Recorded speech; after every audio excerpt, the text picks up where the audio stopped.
Bienvenidos estudiantes y profesores. Mi nombre es Dayana de la Caridad Ferrer Vega y soy profesora de la carrera Licenciatura en Educación Química Industrial, que se imparte en la Facultad de Educación en Ciencias Técnicas de la Universidad de Ciencias Pedagógicas Enrique José Barona.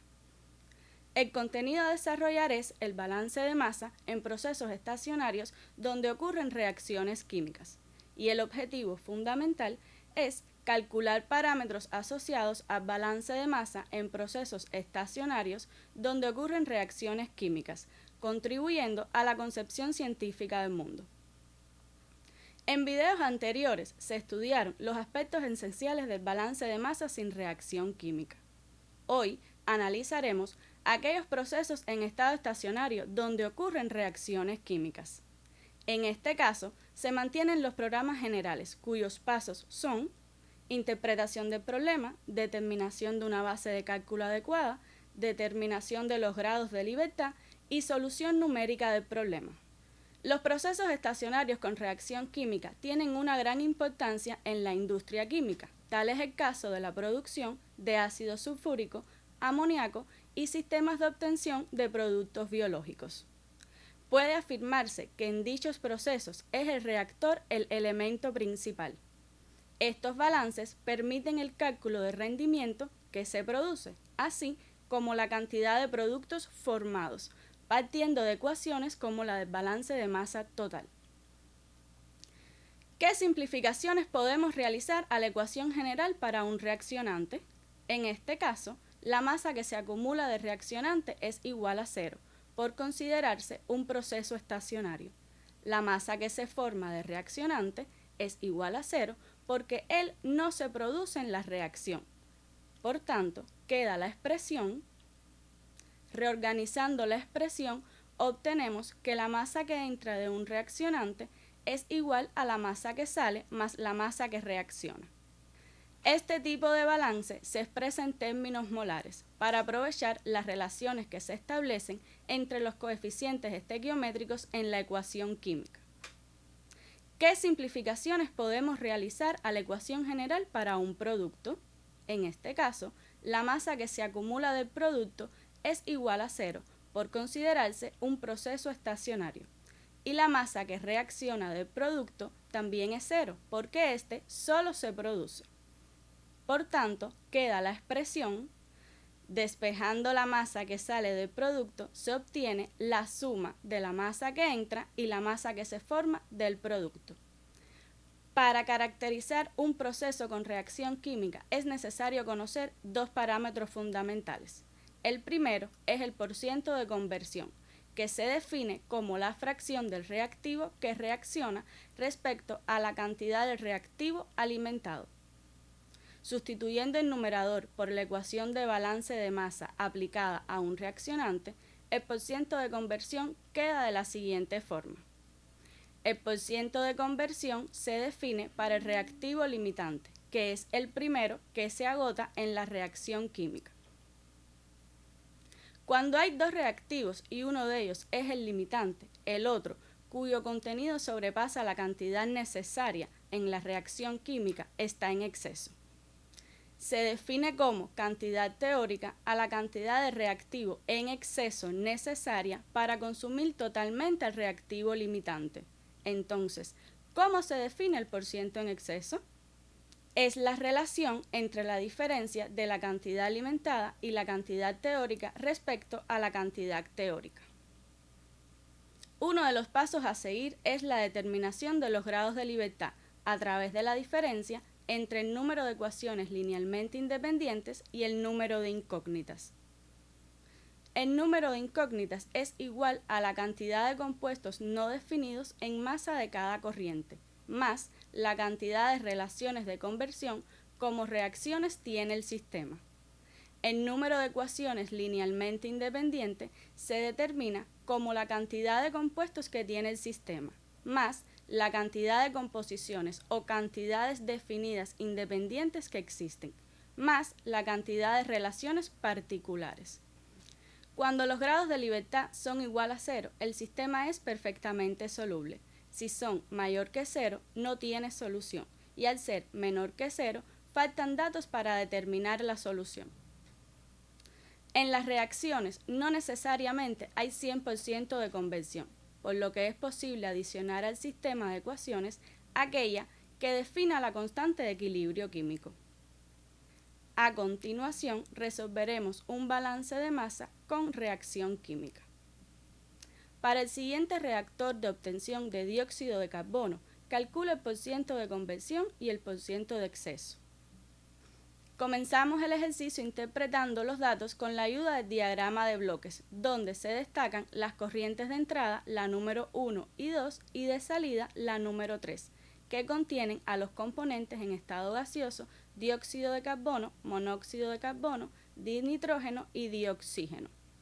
De ellos, el dinitrógeno no reacciona por ser un inerte, es decir, no participa en la reacción química, siendo la cantidad que entra igual a la cantidad que sale. El monóxido de carbono y el dioxígeno constituyen los reaccionantes y el dióxido de carbono es el producto que se obtiene en la reacción. Una vez interpretado el problema, es necesario calcular los grados de libertad, conociendo los valores numéricos de las incógnitas y de las ecuaciones linealmente independientes. Para determinar el número de incógnitas se debe conocer la cantidad de compuestos no definidos en masa de cada corriente del proceso, que en este caso son 7, la cantidad de monóxido de carbono de las corrientes 1 y 3, la cantidad de dióxido de carbono de la corriente 3, la cantidad de dinitrógeno de las corrientes 3 y 2 y la cantidad de dioxígeno de las corrientes 2 y 3. Y la cantidad de reacciones presentes en el sistema, 1, es decir, una conversión. Por tanto, el número de incógnitas es 8. Para determinar el número de ecuaciones linealmente independientes se debe conocer la cantidad de compuestos que tiene el sistema, que son 4, dióxido de carbono, monóxido de carbono, dinitrógeno y dioxígeno, el número de composiciones o cantidades definidas independientes que existen, son 2, y la cantidad de relaciones particulares, que en este caso es 1 porque no hay 100% de conversión, por lo que es posible adicionar al sistema de ecuaciones aquella que define a la constante de equilibrio químico. Por tanto, el número de ecuaciones linealmente independientes es igual a 7. Sustituyendo los valores numéricos en la ecuación de los grados de libertad, se obtiene como resultado que este es igual a menos 1. Como los grados de libertad son menor que 0, no hay solución a menos que se defina la base de cálculo, asumiendo 100 kmol por hora de productos, que se ubica en la corriente 3 por ser la que aporta mayor información. ¿Cómo resolver el balance? Se crea una tabla donde se encuentren todos los componentes y los valores de la cantidad de sustancia de ellos que entra, reacciona, se produce y sale. Para todos los componentes, la cantidad de sustancia que sale se determina estableciendo una relación de proporcionalidad con la base de cálculo, obteniendo los valores correspondientes. Para el dinitrógeno y el dióxido de carbono, las cantidades son 41,36 y 16,22 kmol respectivamente, y en el caso del dioxígeno y del monóxido de carbono son 8,92 y 10,81 kmol respectivamente. Para el dinitrógeno, la cantidad de sustancia que reacciona y se produce es 0, porque es un componente inerte y no participa en la reacción. La cantidad de sustancia que entra es igual a 41,36 kmol por la expresión general de balance de masa para procesos estacionarios donde no ocurre reacción química. Para el dióxido de carbono, la cantidad de sustancia que entra y reacciona es 0, porque es un producto de la reacción, y la cantidad de sustancia que se forma se determina por la expresión de balance de masa para productos, obteniendo como resultado 16,22 kmol.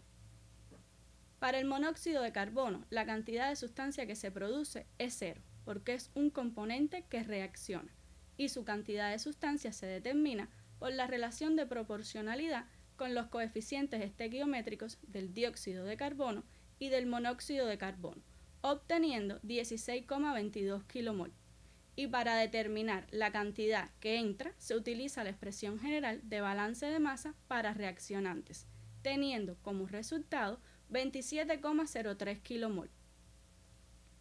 Para el dioxígeno, la cantidad de sustancia que se produce es cero, porque es un componente que reacciona, y su cantidad de sustancia se determina por la relación de proporcionalidad con los coeficientes estequiométricos del dióxido de carbono y del dioxígeno, obteniendo como resultado 8,11 kilomol. Y para la cantidad que entra se utiliza la expresión general de balance de masa para reaccionantes, lo que implica que el resultado sea de 17,03 kilomol. Para calcular el porciento de conversión y el porciento de exceso hay que determinar la sustancia limitante y la sustancia en exceso. Y para ello se establece la relación entre las cantidades teóricas y prácticas de los reactivos que entran. Por tanto, el reactivo limitante es el monóxido de carbono y el reactivo en exceso es el dioxígeno. Una vez conocido quién es el componente que limita la reacción, estamos preparados para determinar el porciento de conversión. En el caso de esta reacción es del 60%. Después de determinar quién es el componente en exceso, se calcula el porciento en exceso y para esto es necesario conocer su cantidad teórica, empleando la cantidad de reactivo limitante que entra.